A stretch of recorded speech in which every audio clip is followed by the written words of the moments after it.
મિત્રો આજથી લગભગ 21 વર્ષ પહેલાં થયેલી એક એવી ઘટના જેના આરોપીઓ આજે પણ જેલમાં સડી રહ્યા છે, જેણે હિન્દુ મુસ્લિમ ભાઈચારાની ભાવનામાં આગ લગાવી દીધી હતી।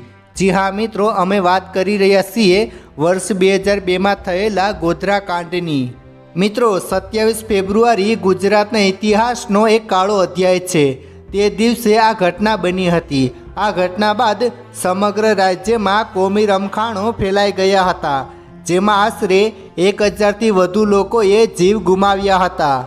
મિત્રો ખરેખર આ ઘટના કેવી રીતે બની હતી અને મોદી સાહેબનો આ ઘટના સાથે શું સંબંધ હતો અને આ ઘટનાના આરોપીઓ આજે પણ સજા શા માટે ભોગવી રહ્યા છે?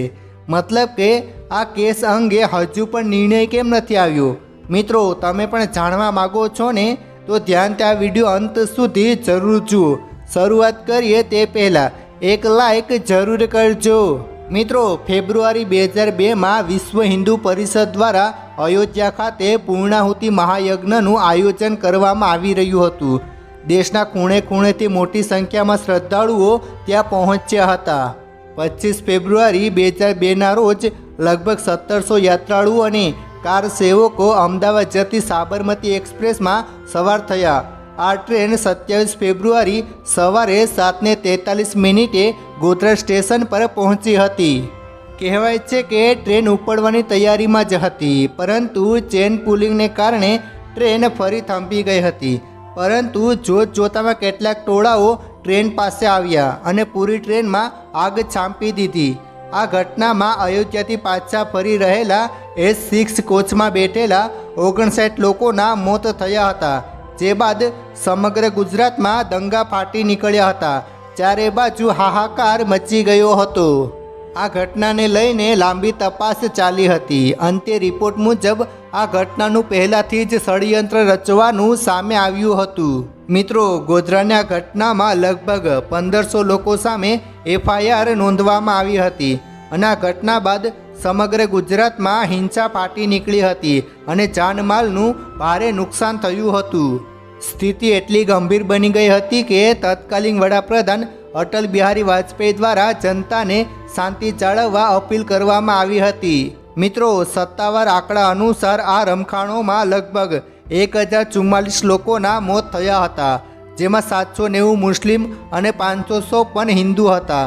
તે સમયે નરેન્દ્ર મોદી ગુજરાતના મુખ્યમંત્રી હતા અને મોદી સાહેબ પર કોમી રમખાણો રોકવા માટે કોઈ પગલાં ન લેવાના આરોપ લાગ્યા હતા। જી હા મિત્રો, કહેવાય છે કે ત્યારે એ સમયના વડાપ્રધાન અટલ બિહારી વાજપેયીએ નરેન્દ્ર મોદીને રાજધર્મ નિભાવવા માટે સલાહ આપી હતી। ગોધરા કાંડની તપાસ માટે 6 માર્ચ 2002ના રોજ મોદી સાહેબે નાણાવટી પંચની રચના કરી હતી। આ પંચમાં હાઈકોર્ટના રિટાયર્ડ જજ KG શાહ અને સુપ્રીમ કોર્ટના રિટાયર્ડ જજ GT નાણાવટી તેના સભ્ય બન્યા હતા, જેમાં ઘટનાનો પહેલો હિસ્સો રજૂ કરવામાં આવ્યો હતો અને તેમાં ગોધરા કાંડને જાણી જોઈને રચવામાં આવેલું એક ષડયંત્ર ગણાવાયું હતું અને આ સાથે નરેન્દ્ર મોદીને આ ઘટનાઓની ક્લીન ચીટ મળી હતી। મિત્રો આ ઘટનાના કેસ હાલ પણ સુપ્રીમ કોર્ટમાં ચાલી રહ્યા છે। જ્યારે આ ઘટનાના આરોપીઓએ કોર્ટમાં અરજી કરી હતી કે અમે 15 વર્ષથી વધુ સજા ભોગવી ચૂક્યા છે, અમને માફી આપીને છોડી મૂકવામાં આવે। ત્યારે ગુજરાત સરકારે આ અંગે દલીલ કરી હતી કે કાં તો તેને ફાંસી આપવામાં આવે અથવા તો તેને આજીવન કેદની સજા યથાવત રાખવામાં આવે, એટલે કે તેમને કોઈપણ હાલતે છોડવામાં ન આવે। મિત્રો આ ગુજરાતનો એક દુર્લભ કિસ્સો હતો, જેમાં મહિલાઓ અને બાળકો સહિત ઘણા લોકોને જીવતા સળગાવી દેવામાં આવ્યા હતા। આ ઘટનાને 21 વર્ષ જેટલો સમય વીતી ચૂક્યો છે, પરંતુ ગોધરા કાંડ અને રમખાણોમાં અસરગ્રસ્ત લોકોના ઘા હજી રૂંઝાયા નથી। મિત્રો તમને શું લાગે, આ ઘટના કેવી રીતે ઘટી હશે? નીચે કમેન્ટ કરીને જરૂર જણાવજો અને જેમ બને તેમ આ વિડીયો શેર કરો।